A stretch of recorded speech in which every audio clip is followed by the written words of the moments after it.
আচারে আসলে একটা ভালো মশলা না হলে তো হবে না। তো আমি আচারের মশলার জন্য যদিও এতটা লাগবে না, আমি করে রেখে দিব।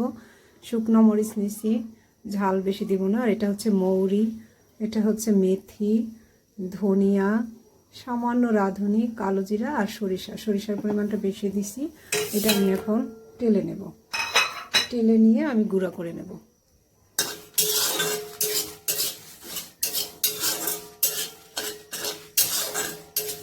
অল্প আছে, এটা টেলে নিচ্ছি।